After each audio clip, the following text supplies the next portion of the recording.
Assalamualaikum warahmatullahi wabarakatuh. Halo semuanya, perkenalkan nama aku Ezra Adit Setiadi dengan NPM 2410031111036. Assalamualaikum warahmatullahi wabarakatuh.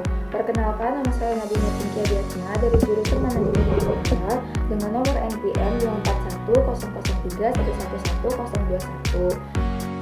Assalamualaikum warahmatullahi wabarakatuh. Perkenalkan, saya Fadila Pasazain dengan NPM 025. Assalamualaikum warahmatullahi wabarakatuh. Perkenalkan, saya Robi Nur Hidayat dari Manajemen Mutu Halal dengan nomor NPM 24100311024. Terus habis itu yang pertama saya akan menjelaskan pengertian data kualitatif. Jadi data kualitatif adalah data yang menjelaskan kualitas atau sifat sesuatu. Bukan berupa angka, bentuknya bisa berupa kata-kata cerita atau gambar yang membantu kita memahami mengapa dan bagaimana sesuatu terjadi. Bukan hanya berapa banyaknya juga. Terus poin yang kedua ada metode kualitatif digunakan ketika tujuan apa. Jadi yang pertama, penelitian adalah untuk memahami secara mendalam suatu fenomena, proses, pengalaman, atau perspektif dari sudut pandang partisipan. Terus poin yang ketiga ada perbedaan data kualitatif dan kuantitatif. Yang pertama, kualitatif, perbedaannya datanya berupa deskripsi atau kualitas seperti opini, pengalaman atau warna, tujuannya untuk memahami mengapa dan bagaimana. Terus data kuantitatif, perbedaannya adalah data berupa angka atau jumlah seperti usia, tinggi badan atau jumlah responden. Tujuannya untuk mengukur berapa banyak dan seberapa pihak. Nah, terus habis itu ada poin yang keempat ada jenis-jenis kualitatif, yaitu pertama ada teks seperti kata-kata dari wawancara, terus yang kedua ada catatan, buku dan lain-lain. Terus yang kedua ada gambar atau video, visual seperti foto atau rekaman. Terus yang ketiga ada suara seperti kayak rekaman video. Terus yang keempat ada nominal, kategori tanpa urutan, contohnya kayak warna. Terus ada ordinal, kategori dengan urutan, contohnya kayak tingkat kepuasannya. Terus habis itu yang terakhir ada biner, hanya dua pilihan, contohnya kayak ya atau tidak. Di sini saya akan menerapkan contoh soal data kualitatif di kehidupan sehari-hari. Jadi di sini tuh ada tabel ya, tabel. Di sini tuh ada tabel frekuensi atau data kualitatif. Terus habis itu jadi tabel frekuensi itu sekelompok data kualitatif pada kelas terpisah yang menunjukkan pengamatan pada setiap kelas. Terus frekuensi kelas relatif yaitu menangkap hubungan antara total kelas dan jumlah pengalaman. Di sini ada tabelnya itu ada terbagi ada nomor, kota, jumlah motor listrik, dan frekuensi relatif. Jadi Tasik jumlah motornya ada 75, frekuensi relatifnya ada 0,15.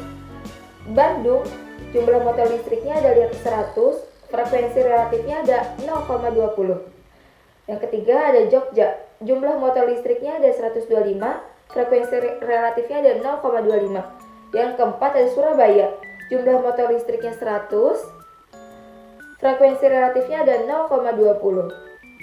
Totalnya ada jumlah motor listriknya 100, frekuensi relatifnya juga 100. Jadi cara perhitungannya adalah Tasikmalaya 75 dibagi 100 sama dengan 0,5 atau 0,15, atau 75 dibagi 500 dikali 105% sama dengan 15%, dan seterusnya. Bandung 100 dibagi 500 sama dengan 0,20 atau 100 dibagi 500 dikali 105%, 100% sama dengan 20%. Jogja 125 dibagi 500 sama dengan 0,25 atau 125 dibagi 100 dikali 100% yaitu 25%. Cara penulisannya seperti ini. 75 dibagi 100 sama dengan 0,15%. 15 atau 75 dibagi 100 dikali 100% sama dengan 15%. Jadi di sini kita membuat data lagi guys. Jadi kotanya dan frekuensi kualitatif, frekuensi kelasnya relatif, yaitu Tasikmalaya ada 15%, Bandung ada 20%, Jakarta ada 20%, Yogyakarta 25%, Surabaya 20%, dan totalnya ada 100%. Jadi gitu cara pengerjaannya. Kalau masih kurang paham, saya akan menjelaskannya kembali ya. Jadi cara perhitungannya itu 75 dibagi total ini 500 ya, dibagi total ini 500 sama dengan hasilnya ini 0,15. Atau ada cara lain juga, yaitu 75 dibagi 500 dikali 100%, hasilnya 15%, dan begitu pun seterusnya. Oke, contoh lagi. Jadi Bandung tuh 100 dibagi 500 hasilnya 0,20. Nih frekuensi relatif. Terus abis itu ada cara lain juga, 100 dibagi 500 dikali 100% hasilnya 20%. Nolnya gak usah bawah, jadi 0, 2 angka di belakang 0 diambilnya. Itu cara yang kedua. Oke, terima kasih. Ini contoh data kualitatif dan cara perhitungannya. Semoga dapat dimengerti. Kalau kurang mengerti silakan japri aja, saya akan menjelaskan ulang. Terima kasih.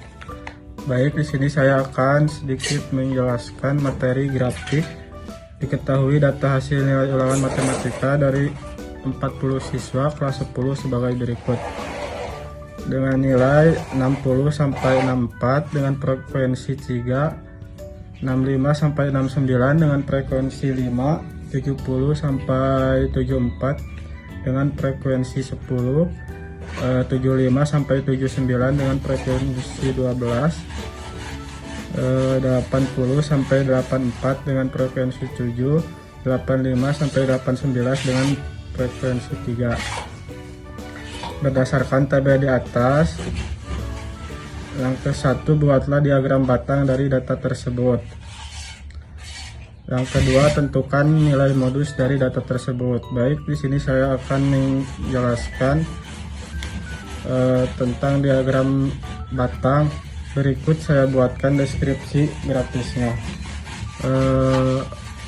Sumbu X nilai 60 sampai 64, 65 sampai 69, 70 sampai 74, 75 sampai 79, 80 sampai 84, 85 sampai 89. Dengan sumbu Y frekuensi tinggi batang sesuai frekuensi tiap kelas nilai.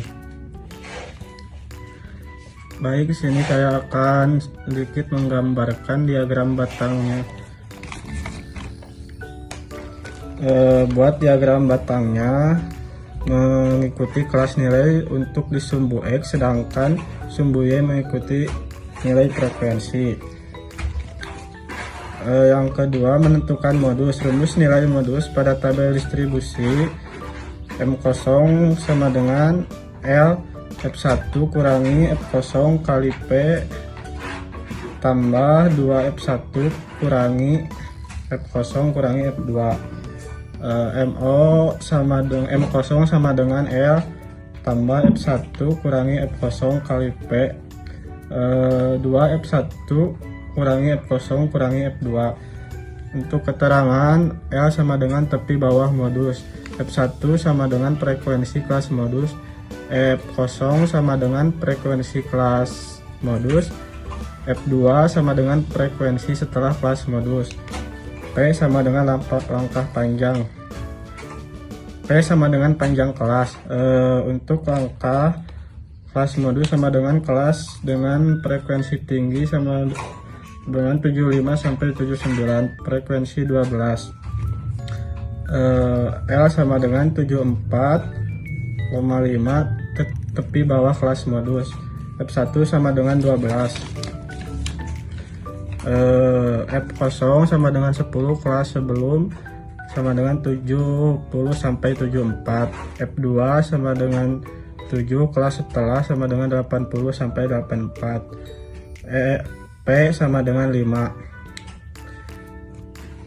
Untuk hitungnya M0 sama dengan 74,5 tambah 12 kurangi 10 kali 5, 2 dikurangi 12 kurangi 10 kurangi 7. M0 sama dengan 74,5 tambah 2 kali 5, 12 kurangi 7. M0 sama dengan 74,5 tambah 2 kali 5, 2 kurangi 5. M0 sama dengan 74,5 tambah 2 kali 5 sama dengan min 3. M0 sama dengan 74,5 tambah 0,genap kali 5. M0 sama dengan 74,5 dikurangi 3 sama dengan 71,5. Jadi nilai modusnya adalah sekitar 75,93. Sekian dari saya. Saya akan menjelaskan materi tentang kurva. Dalam statistika, kurva adalah grafik garis kontinu yang menggambarkan distribusi frekuensi atau distribusi probabilitas dari suatu variabel. Ini bukan sekedar garis acak, setiap titik pada kurva memiliki makna. Biasanya mewakili frekuensi atau kepadatan probabilitas untuk nilai-nilai tertentu dari variabel yang diamati. Kurva dalam statistika memiliki beberapa kegunaan utama. Yang pertama, visualisasi distribusi data, yaitu kurva memberikan gambaran instan tentang bagaimana data tersebar. Apakah sebagian besar data terkumpul di satu sisi, apakah ada nilai ekstrem. Yang kedua, ada identifikasi pola, yaitu kurva membantu Anda mengenali pola distribusi yang umum, seperti normal, miring, atau bimodal. Yang selanjutnya, memahami karakteristik data, yaitu dari bentuk kurva Anda bisa mendapatkan wawasan tentang pusat data atau rata-rata, median, dan modus, penyebaran data atau rentang dan variasi, dan bentuk distribusi atau simetris.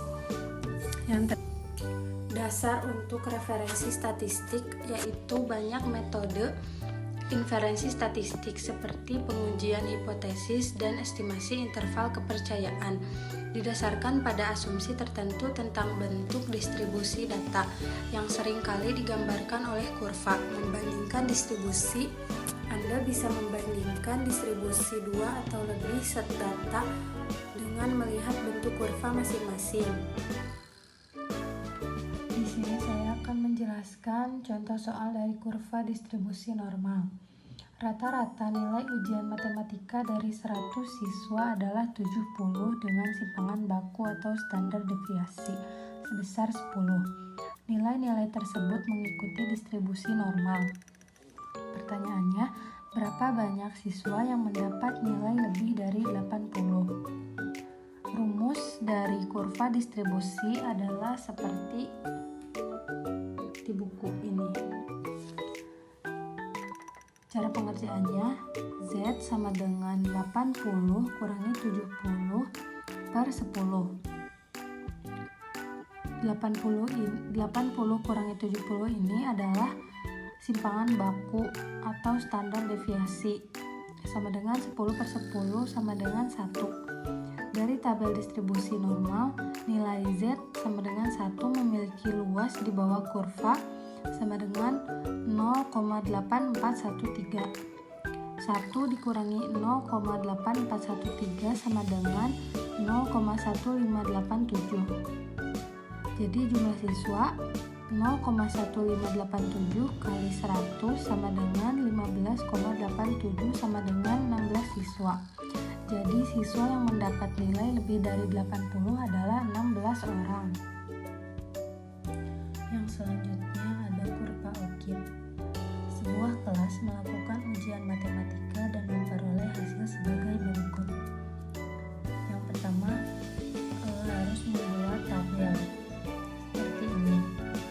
batas atas kelas, frekuensi kumulatif kurang dari.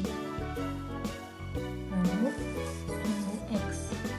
sumbu X batas kelas 49, 59, 69, 79, 89, 99 seperti yang ada di batas atas kelas. Lalu sumbu Y, frekuensi kumulatif kurang dari 4, 10, 20, 28, 33, dan 35 seperti di tabel yang frekuensi kumulatif kurang dari. Rumus median adalah sebagai berikut. L sama dengan 59,5 tepi bawah kelas median. N sama dengan 35. Y sama dengan 10 frekuensi kumulatif sebelum kelas median. F sama dengan 10 frekuensi kelas median. Dan P sama dengan 10 panjang kelas. Median sama dengan 59,5 ditambah 17,5 kurangi 10 per 10 dikali 10 sama dengan 59,5 ditambah 7,15 sama dengan 67. Jadi nilai median berdasarkan OGIF adalah 67. Lalu ini adalah OGIF kurva frekuensi kumulatif kurang dari. Baik teman-teman, di sini bersama Ezra ya. Kita masuk ke bagian studi kasus, penyajian data tabel, grafik, dan kurva. Di sini ada sebuah studi kasus, survei dilakukan pada 120 mahasiswa tentang minuman dingin favorit mereka di musim panas. Berikut hasil data yang dikumpulkan dari para responden. Yang pertama ada dari minuman dingin, es teh, jumlah mahasiswa 35, es kopi 28, es jeruk 20, es buah 22, dan es coklat 15 mahasiswa. Oke, kita masuk ke pertanyaan. Disebut apakah tabel ini? Tabel ini disebut dengan tabel frekuensi data kualitatif. Karena apa? Karena menyajikan data dalam bentuk kategori, jenis minuman, beserta jumlah pengamatnya atau frekuensinya. Terus pertanyaan yang kedua, buatlah tabel frekuensi relatif dan presentasinya. Oke, cara yang pertama ya ini kita harus jumlahkan dulu dari jumlah frekuensinya. Ini kita tambahkan hasilnya 120. Ini adalah jumlah total frekuensi ya. Lalu kita masuk ke bagian rumus. Rumusnya ya ini FR atau frekuensi relatif sama dengan jumlah data dari frekuensinya dari setiap kategori dibagi dengan total jumlah. Total jumlahnya dari mana? Dari tadi yang kita tambahkan dari sini. Nah, terus kita langsung saja masukkan ke dalam rumus. Jadi FR sama dengan kita masukkan yang dari ST ini sebanyak 35. Jadi 35 dibagi 120 hasilnya 0,291. Nah, terus tadi kan disuruh untuk dijadikan sebagai persennya. Kita tinggal kalikan saja.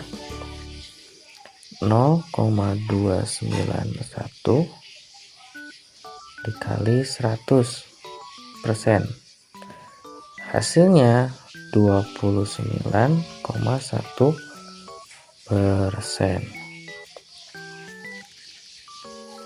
Dilanjut ke bagian es kopi susu. Ya, jadi FR sama dengan 28 dibagi 120 hasilnya 0,233. Terus sama kita juga kalikan menjadi kali 100 ya. 0,233 dikali 100%, karena tadi disuruhnya untuk menjadikan sebuah persenan ya, menjadi 23,3%. Terus lanjut sampai ke bawah dan saya akan cepatkan jadikan sebuah tabel ya. Nanti di sini ada sebuah maksudnya tadi harusnya ada sebuah tabel. Di sini ada 2 tabel lagi. Di sini ada tabel frekuensi relatif tadi. Yang di sini frekuensi relatif, yang di sini ada persenannya. Nah, kita langsung saja ke dalam lanjut ke dalam tabel yang sudah jadi. Nah, oke, kita langsung lanjut saja ke tabel yang sudah jadi, yang ini seperti ini ya teman-teman. Bisa dilihat ada tabel frekuensi relatif terus persentasenya. Nah, sudah paham? Oke, kita lanjut ke pertanyaan ketiga, ya ini buatlah sebuah diagram batang dan diagram lingkaran. Baik, kita langsung saja ke pertanyaan 3. Tadi kan disuruh untuk membuat sebuah diagram batang ya. Untuk lebih simpelnya kita menggunakan aplikasi Excel. Excel yang saya gunakan ya ini tersedianya di HP ya, menggunakan aplikasi Office. Di sana terdapat ada Excel. Langsung saja kita membuat diagram batangnya. Cara yang pertama ya ini kita blok terlebih dahulu data yang sudah kita buat tadi bersama frekuensi relatif dan persentasenya. Terus kita masuk ke bagian menu, kesisipkan. Terus di sini ada bagian menu bagan. Terus kita untuk mengubahnya menjadi sebuah diagram lingkaran, sebuah diagram batang terlebih dahulu, kita masuk ke dalam bagian kolom. Di sini terlihat sudah di sini ada diagram batang. Kita tinggal klik saja dan ya sudah jadi di sini. Nah, selanjutnya bagaimana untuk diagram lingkarannya? Sama seperti tadi, kita blok terlebih dahulu datanya. Kita blok. Nah, setelah itu kita masuk ke bagian menu sisipkan, bagian. Terus di sini ada pie chart. Di sini ini adalah menu untuk membuat sebuah diagram lingkarannya. Nah, terus bisa terlihat di sini, tinggal kita klik saja dan sudah jadi.